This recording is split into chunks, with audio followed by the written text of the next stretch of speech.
Students, in the last class we discussed that hydrolysis of third A and fourth A group oxides. Okay, B2O3 is third A group oxide, CO2 fourth group oxide, and CO2 is also a fourth group oxide. B2O3 in its hydrolysis, it is going to give hydroboric acid, boric acid H3BO3. B2O3 plus water H3BO3. CO2 plus water H2CO3, carbonic acid, silicate dioxide plus water H4SiO4, silicic acid అంటాం. So గుర్తుపెట్టుకోండి students, ఇక్కడ రాశాను P black ఎలిమెంట్స్లో మనకి acidic nature ఉన్న oxides ఉంటాయి, ఆంఫోటరిక్ nature ఉన్నటువంటి oxides ఉంటాయి, basic nature ఉన్నటువంటివి ఆక్సైడ్స్ ఉంటాయి. యాసిడిక్ ఆక్సైడ్స్ జనరల్గా నాన్ మెటల్ ఫామ్ చేస్తాయి, తర్వాత బేసిక్ ఆక్సైడ్స్ని మెటల్స్ ఫామ్ చేస్తాయి. ఓకే, బేసిక్ ఆక్సైడ్ ఇక్కడ మెటల్ అని రాశాను. మరి మధ్యలో ఉన్నటువంటివి అంటే నాన్ మెటల్స్కి మెటల్స్కి మధ్యలో ఉన్నటువంటి ఏవైతే ఉన్నాయో సెమీ మెటల్స్ అంటాము వాటిని, లేదా వాటిని మెటలాయిడ్స్ అంటాం. వాటికి జనరల్గా ఆంఫోటరిక్ నేచర్ ఉంటుంది. ఇది సో మనకు 98% వ్యాలిడ్ అయ్యేటువంటి రూల్ ఇది. ఓకే, మీరు వీడియో మధ్యలో స్టాప్ చేసుకోవచ్చు, మళ్ళీ వినొచ్చు. Right, here I have written acidity order of CO2, SiO2 and boron trioxide. Among CO2, SiO2, B2O3, carbon dioxide has highest acidic character as it is showing highest oxidation number +4. So here already in the last class we discussed that CO2 and SiO2 both are having same oxidation number, but though carbon is having same oxidation number to SiO2, due to its more electronegative character it has highest acidity. Okay, based on more electronegative factor we can decide the acidity order of or acidic character of particular oxide if compared elements are in same oxidation state. So this is the hydrolysis of third A group and fourth A group. Next, coming to fifth A group. Fifth A group, generally we can see nitrogen oxides, and phosphorus oxides. Coming to nitrogen oxides, nitrogen can form this type of oxide: N2O, NO, N2O3, N2O5, NO2. N2O nitrous oxide, NO nitric oxide. Friends, already we discussed in the last class, both of the oxides are neutral in nature. Okay, with water they show no reaction, that's why they so named as neutral, means they are inreactive towards acid and base. Here N2O nitrous oxide, which is also known as laughing gas, NO is known as nitric oxide. Okay, N2O nitrous oxide, NO nitric oxide, so both of the oxides are gases. But here more importantly N2O3, which is commonly known as nitrogen sesqui oxide or nitrogen trioxide. So nitrogen trioxide or nitrogen sesqui oxide, which is dissolved in water, then it forms nitrous acid. Okay, but N2O5, when it dissolves in water, it gives HNO3 nitric acid. N2O3 liquid, friends. N2O5 ఇక్కడ solid అని చెప్పవచ్చు, మళ్ళీ NO2 వచ్చేసి gas అవుతుంది. ఇవి రెండు గ్యాసెసే. N2O3 ఒకటి liquid అవుతుంది, N2O5 సాలిడ్, NO2 గ్యాస్ అవుతుంది. N2O3ని వాటర్లో డిజాల్వ్ చేస్తే HNO2 వచ్చింది, N2O5ని వాటర్లో డిజాల్వ్ చేస్తే HNO3 వస్తుంది, నైట్రిక్ యాసిడ్. బట్ NO2ని మాత్రం డిజాల్వ్ చేస్తే మనకేమొచ్చింది, HNO2 నైట్రస్ యాసిడ్ వచ్చింది, ప్లస్ HNO3 నైట్రిక్ యాసిడ్ వచ్చింది.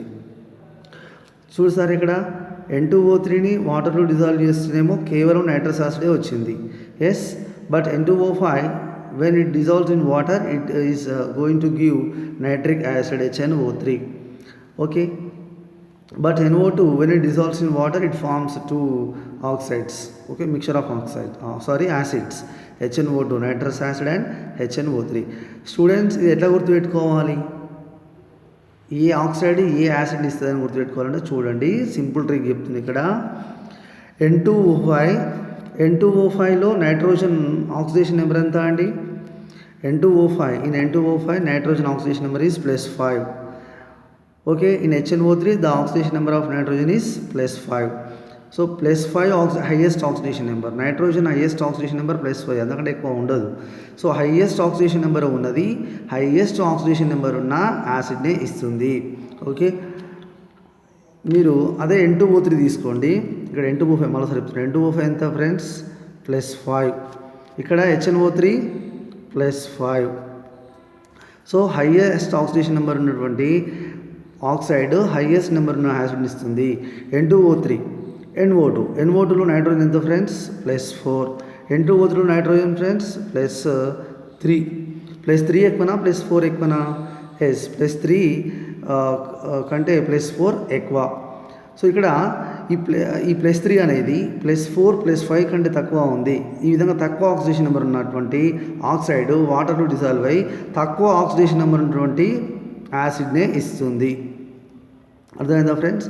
N2O3ని వాటర్లో డిజాల్వ్ చేస్తే మనకి నైట్రస్ యాసిడే వస్తుంది. అదే NO2ని చేస్తే ఇది తక్కువ కంటే, అంటే it is in between lowest oxidation number and highest oxidation number. It is in between 3 and 5. 3కి 5కి మధ్యలో 4 ఉంది కాబట్టి సో మనం ఏం ఎక్స్పెక్ట్ చేయొచ్చు? మిక్చర్ ఆఫ్ యాసిడ్స్ని మనం ఎక్స్పెక్ట్ చేయొచ్చు, HNO2 అండ్ HNO3. ఓకే, అర్థమైందా ఫ్రెండ్స్? సో ఇది మళ్ళీ వినండి మీరు. సో హైయెస్ట్ ఆక్సిడేషన్ నెంబర్ ఉన్నటువంటి ఆక్సైడ్ హైయెస్ట్ ఆక్సిడేషన్ నెంబర్ ఉన్న యాసిడ్ ఇస్తుంది. Okay, next lowest oxidation number ఉన్నటువంటి ఆక్సైడ్ లోయెస్ట్ ఆక్సిడేషన్ నెంబర్ ఉన్న యాసిడ్ని ఇస్తుంది. బట్ ఏదైతే ఆక్సిడేషన్ స్టేట్ బిట్వీన్గా ఉంటుందో, ఇంటర్మీడియట్గా ఉంటుందో అలాంటి వాటి ఆక్సైడ్స్ వాటర్లో మిక్చర్ ఆఫ్ యాసిడ్ను ఇవ్వడం జరుగుతుంది. ఓకే ఫ్రెండ్స్, ఇక్కడ మనం ఏం చూస్తున్నాం? N2O3ని వాటర్లో డిజాల్వ్ చేసి ఏమొచ్చింది ఫ్రెండ్స్? నైట్రస్ యాసిడ్ వచ్చింది. అదే N2O5ని వాటర్లో డిజాల్వ్ చేసి ఏమొచ్చింది ఫ్రెండ్స్? నైట్రిక్ యాసిడ్ వచ్చింది. అంటే ఫ్రెండ్స్ ఇప్పుడు ఈ నైట్రస్ యాసిడ్ని హీట్ చేసామనుకోండి, అప్పుడు మళ్ళీ మనకి ఏమొస్తుంది అంటే N2O3 వస్తుంది. గుర్తుపెట్టుకోండి, ఏదైనా సరే. ఇప్పుడు ఈ HNO3 ఎక్కడి నుంచి వచ్చింది? HNO3 N2O5 నుంచి వచ్చింది. సో ఇలా వచ్చిన నైట్రిక్ యాసిడ్ N2O5 నుంచి వచ్చింది కాబట్టి ఇప్పుడు దీన్ని హీట్ చేసామనుకోండి ఏమొస్తుంది? N2O5 వస్తుంది. ఒకవేళ ఈ రెండింటిని హీట్ చేసామనుకోండి మళ్ళీ మీకు ఏమొస్తుంది? NO2 వస్తుంది. ఫ్రెండ్స్ మరొకసారి చెప్తున్నాను, ఈ N2O3ని వాటర్లో డిజాల్వ్ చేసి ఏమొచ్చింది? నైట్రస్ యాసిడ్ వచ్చింది. అంటే నైట్రోజన్ ట్రైఆక్సైడ్ అంటాం, దీన్నే నైట్రోజన్ sp ఆక్సైడ్ అంటాం. సో ఈ నైట్రోజన్ ట్రైఆక్సైడ్ని వాటర్లో డిజాల్వ్ చేస్తే నైట్రస్ యాసిడ్ వచ్చింది. నైట్రోజన్ పెంటాక్సైడ్ని వాటర్లో డిజాల్వ్ చేస్తే నైట్రిక్ యాసిడ్ వచ్చింది. ఇప్పుడు ఏం చేద్దామంటే ఇప్పుడు ఈ యాసిడ్స్ని అయినా మనం హీట్ చేస్తే మనకి ఏమొస్తుంది అంటే మళ్ళీ ఈ ఆక్సైడ్స్ వస్తాయి. అంటే నైట్రస్ యాసిడ్ని హీట్ చేస్తే N2O3 వస్తుంది. నైట్రిక్ యాసిడ్ని హీట్ చేస్తే N2O5 వస్తుంది. నెక్స్ట్ ఈ ఏదైతే మిక్చర్ ఉందో ఈ మిక్చర్ని హీట్ చేస్తే మనకి నైట్రోజన్ డైఆక్సైడ్ వస్తుంది. ఓకేనా, ఇక్కడ రాసాను చూడండి ఫ్రెండ్స్. నైట్రిక్ యాసిడ్ని హీట్ చేస్తే ఏమైంది? N2O5 వచ్చింది. యాక్చువల్ నైట్రిక్ యాసిడ్ ఎక్కడి నుంచి వచ్చింది? N2O5 నుంచో వచ్చింది. ఓకేనా, ఇప్పుడు ఇటు చూడండి ఒకసారి. HNO2 ఎక్కడి నుంచి వచ్చింది ఫ్రెండ్? HNO2 N2O3ని హైడ్రోలైజ్ చేస్తే HNO2 వచ్చింది. కానీ ఇదే HNO2ను అంటే నైట్రస్ యాసిడ్ నేమ్ రాసుకోండి, నైట్రస్ యాసిడ్ని హీట్ చేస్తే N2O3 వచ్చింది. అంటే ఇప్పుడు యాసిడ్స్ను హీట్ చేస్తే ఏమొస్తుంది? ఆక్సైడ్స్ వస్తున్నాయి అన్నమాట. అంటే ఏమొస్తాయి? సో ఇప్పుడు దీన్ని హీట్ చేస్తే N2O5 ప్లస్ వాటర్ వస్తుంది. ఇప్పుడు దీన్ని హీట్ చేస్తే మనకేమొస్తుంది అంటే N2O3 ప్లస్ వాటర్ వస్తుంది. అంటే మనము ఆక్సైడ్ను వాటర్లో డిజాల్వ్ చేసినప్పుడు యాసిడ్ వచ్చినప్పుడు తిరిగి ఈ యాసిడ్ని మనం వాటర్ హీట్ చేస్తే మనకి ఏమొస్తుంది? ఆక్సైడ్స్ వస్తుంది. ఆక్సైడ్ ప్లస్ వాటర్ వస్తుంది. కాబట్టి ఇప్పుడు ఈ ఆక్సైడ్స్ మనం ఏమంటామంటే ఈ యాసిడ్స్ యొక్క ఎన్హైడ్రేట్గా మనం చెప్తాం. ఏమని చెప్తాం? ఎన్హైడ్రేట్. ఇక్కడ రాసాను చూడండి. The anhydride of HNO2 is N2O3. అంతే కదా, N2O3ని హీట్ చేస్తే ఏమొచ్చింది? HNO2 వచ్చింది. కాబట్టి ఇప్పుడు N2O3ని HNO2 యొక్క ఎన్హైడ్రేట్. ఎందుకు? ఇది ఏం ఇస్తుంది? N2O3 ప్లస్ వాటర్ ఇస్తుంది కదా. ఇప్పుడు what is the anhydride of HNO3 అంటే HNO3ని హీట్ చేస్తే వచ్చేటువంటిది ఏంటి? Anhydride compound. అంటే వాటర్ లేని కాంపౌండ్, అంటే వాటర్ రిమూవ్ చేసిన కాంపౌండ్ ఏంటి? N2O5 plus water. In the same way, what is the mixed anhydride of HNO2 and HNO3? Nitrous acid and nitric acid. Answer is very simple. That is NO2 N2O4 కదా, ఏమొస్తుంది? Plus water వస్తుంది. ఇక్కడ NO2నే N2O4 అనగా రాసుకోవచ్చు డైమరైజ్ చేస్తే. Friends అర్థమైంది అనుకుంటా. Anhydride అంటే ఒక ఆక్సైడ్ని మనం రిమూవ్ చేసినప్పుడు మనం ఒక ఆక్సైడ్ని ఎన్హైడ్రేట్ అంటే ఒక యాసిడ్ని మనం హీట్ చేసినప్పుడు, ఎన్హైడ్రేట్ అంటే ఒక యాసిడ్ని మనం హీట్ చేసినప్పుడు ఆ యాసిడ్ కనుక ఆక్సైడ్తో పాటు వాటర్ని ఇస్తే అది మనం దాన్ని ఎన్హైడ్రేట్గా చెప్తాము. మళ్ళీ ఒకసారి చెప్తున్నాను. ఓకే, సో ఒకటే ఎగ్జాంపుల్ తీసుకొని చెప్తున్నా, ఇది తీసుకొని చెప్తున్నా లాస్ట్ సార్. నైట్రిక్ యాసిడ్ ఎక్కడి నుంచి వచ్చింది? నైట్రోజన్ పెంటాక్సైడ్ నుంచి. Yes, we get nitric acid from nitrogen pentoxide. But nitrogen pentoxide upon heating it is going to give N2O5 oxide and give or loss water molecule. Hence the anhydrate of nitric acid is N2O5.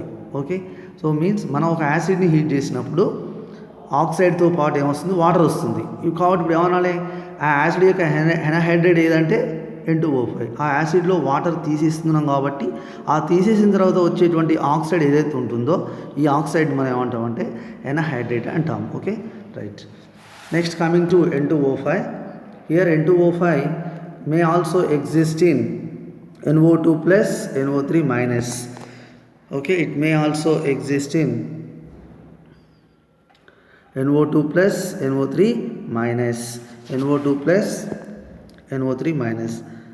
N2O5 may also exist in NO2 plus NO3 minus. Okay, hence this is known as nitronium nitrate. Nitronium nitrate. Friends, ఇక్కడ రాసాను. Hybridisation మీరు discuss చేయండి. Hybridisation nitronium nitrate means N2O5 may also exist in this form NO2 plus NO3 minus. N means N2, O2 plus O3 O5, N2O5. N2O5 is an ionic oxide. Okay, so ions రూపంలో ఉంది కాబట్టి ionic oxide. Coming to phosphorus oxide. Phosphorus oxides, there are 2 types of phosphorus oxides, P2O3 or P2O5. P2O3నే మనం P4O6 అనొచ్చు, లేదా P2O5నే P4O10 అంటాం. Phosphorus trioxide, phosphorus pentoxide. So phosphorus ట్రైఆక్సైడ్ని మనం వాటర్లో డిజాల్వ్ చేస్తే ఏమొస్తుంది అంటే వచ్చేది మనకు ఫాస్ఫరస్ యాసిడ్ వస్తుంది. ఫాస్ఫరస్ పెంటాక్సైడ్ని మనం వాటర్లో డిజాల్వ్ చేస్తే వచ్చేది ఫాస్ఫారిక్ యాసిడ్ వస్తుంది. Phosphoric acid. Friends, in phosphorus pentoxide the oxygen number of phosphorus is +5. In phosphorus trioxide the oxygen number of phosphorus is +3. Okay, highest oxygen number ఉంది కాబట్టి మనకు హైయెస్ట్ ఆక్సిడేషన్ నెంబర్ ఉన్నటువంటి acid వస్తుంది. ఇక్కడ ఎంత? ఇది +5, ఇక్కడ ఇది +3. ఓకే,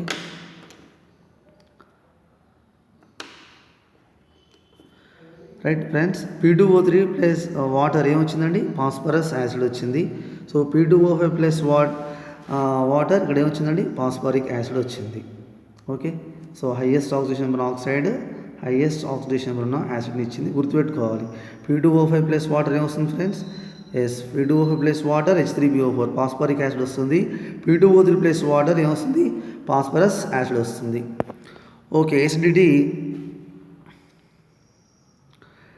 ఆల్రెడీ మనకు తెలుసు. ఆక్సిడేషన్ నెంబర్ ఎక్కువ ఉంటే ఎసిడిటీ ఆల్రెడీ డిస్కస్ చేశాము. సో ఈ క్లాస్ వినని వాళ్ళు మరొకసారి ఇక్కడ మీకోసం నేను రిపీట్ చేస్తున్నాను. ఒక యాసిడ్ యొక్క ఎసిడిటీ డిసైడ్ చేయాలంటే ఆక్సిడేషన్ నెంబర్ చూసుకోవాలి. ఆక్సిడేషన్ నెంబర్ ఎక్కువ ఉంటే ఎసిడిటీ ఎక్కువ ఉంటుంది.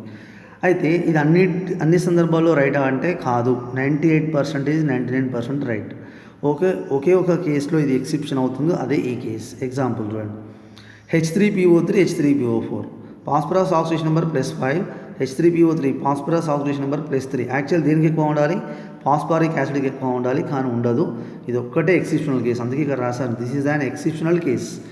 ఓకే, సో ఎందుకని నేను నెక్స్ట్ వీడియోలో చెప్తాను. ఓకే, సో ఎసిడిటీ అనేది P2O3 P2O5లో దేనికి ఎక్కువ ఉంటుందంటే P2O3. ఫ్రెండ్స్, ఇక్కడ ఒక విషయం గుర్తుపెట్టుకోండి. ఇప్పుడు మీరు N2O3 తీసుకుందాం, N2O5 తీసుకుందాం. దేనికి ఎక్కువ ఉంటుంది ఆక్సిడేషన్ నెంబర్ అంటే? సో నైట్రోజన్ ఎంత? ఇక్కడ +3 ఆక్సిడేషన్ నెంబర్, ఇక్కడ నైట్రోజన్ +5 ఆక్సిడేషన్ నెంబర్. ఇప్పుడు దేనికి ఎక్కువ ఉంటుంది? ఆన్సర్ N2O5కి ఎక్కువ ఉంటుంది. ఎక్కడ కూడా ఎక్సెప్షన్ లేదు, కేవలం ఇక్కడ మాత్రమే ఎక్సెప్షన్. ఇది ఆక్సిడేషన్ నెంబర్ ఫాస్ఫరస్కి తక్కువ ఉన్నా కూడా దీనికి ఎక్కువ ఉంటుంది. ఎందుకనేది నెక్స్ట్ వీడియోలో చెప్తాను. సో ఇది friends nitrogen oxides, phosphorus oxides. Okay, next coming to 6th group.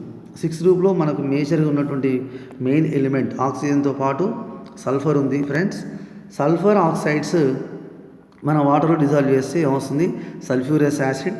Sulphur ట్రయాక్సైడ్ని వాటర్లో డిజాల్వ్ చేస్తే సల్ఫ్యూరిక్ యాసిడ్. ఇక్కడ మీరు రాసుకోండి, సల్ఫర్ +4, ఇక్కడ +6, ఇక్కడ +3, ఇక్కడ +6.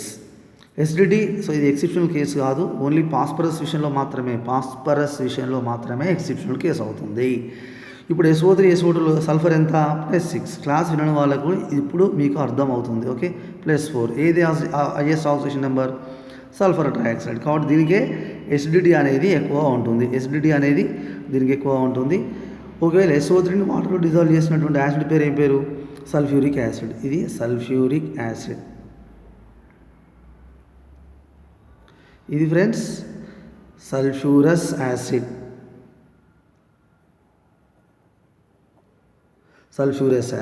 సో ఇప్పుడు ఆక్సిజన్ నెంబర్ దేనికి ఎక్కువ ఉంటుంది చూసుకోండి. ఇది +6, ఇది వచ్చేసి సో -6 అంటే ఇది +4. సో ఈ విధంగా ఎసిడిటీ ఆర్డర్ చెప్తాము. సో చాలా ఈజీ. మీరు మెయిన్గా హైడ్రోలైజ్ చేస్తే వస్తున్న ప్రోడక్ట్ను బాగా రిపీటెడ్గా వినండి, రాసుకోండి. నెక్స్ట్ 7th గ్రూప్ వెళ్ళిపోదాం friends. It's very very important. 7th గ్రూప్లో క్లోరిన్ ఆక్సైడ్ని వాటర్లో డిజాల్వ్ చేస్తే ఏమొస్తుందంటే HOCl వస్తుంది. హైపోక్లోరస్ యాసిడ్ రాసుకోండి, hypochlorous acid. ClO2 plus water ఏమొస్తుంది అంటే HClO2 ప్లస్ HClO3 వస్తుంది. అదే క్లోరిన్ ఎగ్జాక్సైడ్ను వాటర్లో డిజాల్వ్ చేస్తే HClO3 HClO4 వస్తుంది. Cl2O7ను వాటర్లో డిజాల్వ్ చేస్తే HClO4 వస్తుంది. ఫ్రెండ్స్ ఇక్కడ మీరు గుర్తుపెట్టుకోవాల్సిన విషయం, క్లోరిన్ మోనాక్సైడ్ను వాటర్లో డిజాల్వ్ చేస్తే వచ్చేటువంటి యాసిడ్ పేరు హైపోక్లోరస్ యాసిడ్. రాసుకోండి, హైపోక్లోరస్. క్లోరిన్ డయాక్సైడ్ను వాటర్లో డిజాల్వ్ చేస్తే వచ్చేటువంటి యాసిడ్స్ ఏంటంటే chlorous acid and chloric acid. HClO2ను క్లోరస్ అంటాం, HClO3ని chloric acid. Chlorous acid, chloric acid. Cl2O6ని వాటర్లో డిజాల్వ్ చేస్తే వచ్చేది HClO3 క్లోరిక్ యాసిడ్. HClO4ను పర్క్లోరిక్ యాసిడ్ అంటాం. ఫ్రెండ్స్ ఇక్కడ రాస్తున్నాను, HOClను ఏమంటాం అంటే మనం హైపోక్లోరస్ యాసిడ్ అంటాం, హైపోక్లోరస్. HClO2ను క్లోరస్ అంటాం. నెక్స్ట్ HClO3ని క్లోరిక్ అంటాం. HClO4ను పర్క్లోరిక్ అంటాం. సో ఇవి నోట్ చేసుకోండి, వీడియో స్టాప్ చేసి నోట్ చేసుకోండి. ఓకేనా ఫ్రెండ్స్? క్లోరిన్ మోనాక్సైడ్ని వాటర్లో డిజాల్వ్ చేస్తే ఏమొచ్చింది మనకి? హైపోక్లోరస్ యాసిడ్ HOCl వచ్చింది. క్లోరిన్ డయాక్సైడ్ని వాటర్లో డిజాల్వ్ చేస్తే రెండు వచ్చాయి మనకి, క్లోరస్ అండ్ క్లోరిక్. బట్ Cl2O6ని వాటర్లో డిజాల్వ్ చేస్తే క్లోరిక్ అండ్ పర్క్లోరిక్ వచ్చింది. బట్ క్లోరిన్ హెప్టాక్సైడ్ని వాటర్లో డిజాల్వ్ చేస్తే క్లోరిక్ యాసిడ్ వచ్చింది. రిపీటెడ్గా వినండి, రాసుకోండి, దీన్ని మైండ్లో గుర్తుపెట్టుకోండి. చాలా ఇంపార్టెంట్. ఒక్కొక్క ఆక్సైడ్ను వాటర్లో డిజాల్వ్ చేస్తే ఏ యాసిడ్ ఇస్తుంది. ఫర్ ఎగ్జాంపుల్ బోరాన్ ట్రయాక్సైడ్ను మనం వాటర్లో డిజాల్వ్ చేస్తే బోరిక్ యాసిడ్. కార్బన్ డయాక్సైడ్ వాటర్లో డిజాల్వ్ చేస్తే carbonic acid. If silica dioxide dissolves in water, it gives silicic acid, H4SiO4. Okay, in the similar fashion we have to remember, so which oxide form which acid in its hydrolysis. N2O3 gives HNO2, N2O5 gives nitric acid, NO2 gives mixture of acids. Like that, P2O3 gives phosphorus acid, phosphorus pentoxide gives phosphoric acid, sulfur dioxide gives sulfurous acid, sulfur trioxide gives sulfuric acid. In a similar fashion, chlorine monoxide gives hypochlorous, chlorine dioxide gives chlorus and chloric, and chlorine exoxide will give HClO3 and HClO4 mixture of acids, and Cl2O7 when it dissolves in water it gives perchloric acid HClO4. Stability. Friends, before going to discuss about the stability of these oxides, so as usually we have to discuss about acidity, their acidity. Friends, from chlorine monoxides to chlorine heptoxide, oxidation number gradually increases. Okay, here in chlorine monoxide the oxidation number of chlorine is +1. In chlorine dioxide the oxidation number of chlorine is +4. In chlorine hexoxide the oxidation number of chlorine is +6. But in chlorine heptoxide the oxidation number of chlorine is +7. As oxidation number increases, yes exactly, oxidation number increases, acidity also increases. Okay, so oxides యొక్క acidity ఎలా ఉంటుందో వాటి యొక్క acid acidity కూడా ఆ విధంగానే ఉంటుంది. అయితే ఇక్కడ ఒకటి కొత్తగా చెప్పుకుందాం మనం క్లోరిన్ విషయంలో. ఈ 4 ఆక్సైడ్లో దేనికి స్టెబిలిటీ ఎక్కువ ఉంటుంది అంటే హైయెస్ట్ ఆక్సిడేషన్ నెంబర్ ఉన్నదానికే ఎక్కువ ఉంటుంది. +7 +6 +4 +1. స్టూడెంట్స్ గుర్తుపెట్టుకోండి, హైయెస్ట్ ఆక్సిడేషన్ నెంబర్ ఉన్నటువంటి క్లోరిన్ హెప్టాక్సైడే స్టేబుల్గా ఉంటుంది. ఎందుకంటే దీంట్లో జెడ్ ఎఫెక్టివ్ అంటే న్యూక్లియర్ ఛార్జ్ జెడ్ ఎఫెక్టివ్ ఎక్కువ ఉంటుంది కాబట్టి, so Z effective due to having highest Z effective, it has highest stability. Okay friends, next coming to iodine oxides. The most important oxide of iodine is iodine pentoxide. Iodine pentoxide plus water gives rise to iodic acid compound formation takes place. When iodine pentoxide dissolves in water, it is going to give iodic acid HiO3. Right students, ఇక్కడ ఒక point రాసాను చూడండి. What is use of iodine pentoxide? Iodine pentoxide is used for the estimation of carbon monoxide. Right, motor vehicle నుండి వచ్చేటువంటి carbon monoxide ఏదైతే air పొల్యూషన్కి lead చేస్తుందో, ఈ air పొల్యూషన్లో ఉన్నటువంటి కార్బన్ మోనాక్సైడ్ ఎంత ఉంది ఎస్టిమేట్ చేయడానికి ఉపయోగించేటువంటి oxide iodine pentoxide. Iodine pentoxide, చెప్పండి, what is the use of iodine pentoxide? Yes, it is quantitatively used for estimation of carbon monoxide. Students, here I provided some questions regarding acidity of oxides or acids. Okay friends, the strongest acid and rasanada, the strongest acid among these 4 acids, H2CO3, HNO3, nitric acid, sulfuric acid, HClO4. Friends, in H2SO3 the oxidation number of carbon is +4. In HNO3 the oxidation number of nitrogen is +5. In sulfuric acid +6. But in HClO4 the oxidation number of chlorine is +7. Which one has highest oxidation number, friends? Yes, chlorine. H2SO4, in H2SO4 sulfur has +6. In HClO4 chlorine has +7. Both of the acids containing similar number of oxygens. Okay, but due to having highest oxidation number, the acidity of HClO4 is more than other acids. Friends, here another question. The anhydride of nitrous acid. The anhydride of nitrous acid. Nitrous acid యొక్క anhydride అంటే ఏంటండి? Nitrous యాసిడ్లో వాటర్ని తీసేసిన తర్వాత వచ్చేటువంటి oxide ఏంటి అర్థం అనమాట. What is anhydride of nitrous acid అంటే the oxide which is obtained from nitrous acid after removal of water. Answer ఏంటండి? ఎస్, ఆబ్వియస్లీ ఏమవుతుందండి? N2O3. కావాలంటే ఆ వీడియోలు చూసుకోండి. ఫ్రెండ్స్, ఇంకొక రాస్తాను ఇక్కడ I4O9. దీన్ని అయోడేట్ అంటాం friends. It is one more important oxide of iodine, I4O9. It exists in I plus IO3 3-. Friends, note that generally halogen oxides have covalent nature, but only iodine oxides are ionic in nature. Okay, so అది గుర్తుపెట్టుకోండి. అది మళ్ళీ next వీడియోలో వస్తుంది అది. Okay, thank you.